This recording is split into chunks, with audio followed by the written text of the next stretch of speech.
The play's set in a rather run-down boarding house that is looked after by a deck chair attendant and his slightly eccentric wife. She's got a funny relationship with the lodger. It's a little bit sexual, it's a little bit maternal, there's something not quite right about it. This play was Pinter's first full-length play, and he wrote it when he was 28, and it has in it already many of the things that you associate with the traditional Pinter play.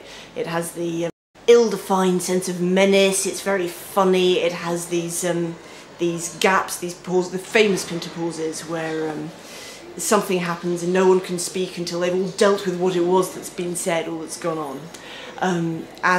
But there is also something about it that I think is rather wonderful because it's a very early play, and because Pinter was working as an actor when he wrote it. It's full of all these extraordinary theatrical devices. It's the man with the dark past, the two mysterious guys who come to get him, the shady secrets that are going to be dragged into the open, and this strong kind of this three-act structure, these big curtain lines, these huge reverses in fortune.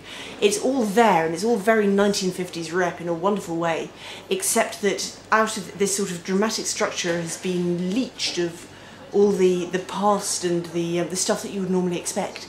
So you end up with this terrific, strong play, but at the same time these dark corners in it and these strange, unexplained things that happen.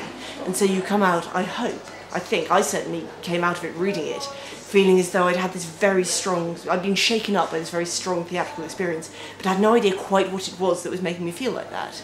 And I think that's one of the things that Pinter does terribly well, is that there is always an element of it that can never be known, in the same way that with anything in life, there is something that you simply never get to know.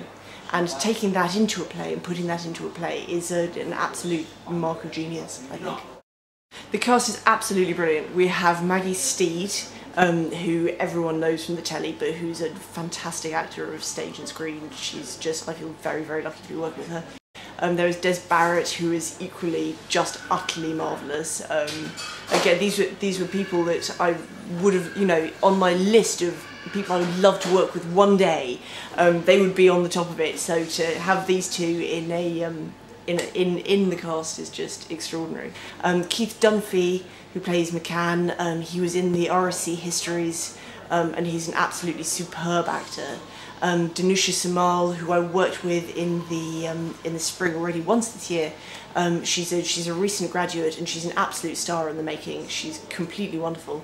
Paul McLeary, who is, oh goodness, that man breaks my heart on stage. He's one of the most brilliant actors I've ever been lucky enough to work with.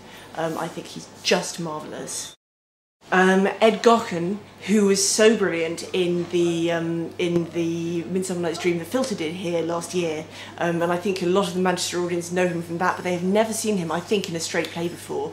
He was the star in that award-winning, I think he wrote it also himself, the film Skeletons, which has been cleaning awards off the shelves. The wonderful thing about Ed is that he's fearless on stage.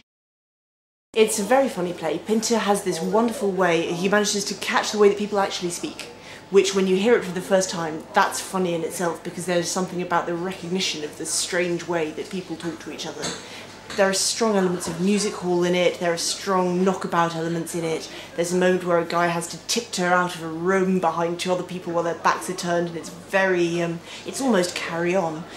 So it steals from all these wonderful, these great comedies of the past, as well as having his own particular, wonderfully absurd way of registering what real life is like and how people speak. If I met somebody in the street and I had to tell them what it was like, I would say it's very funny, it's very scary, it's a thriller but with a very strange twist on it, and you should come and see it because it will change your life.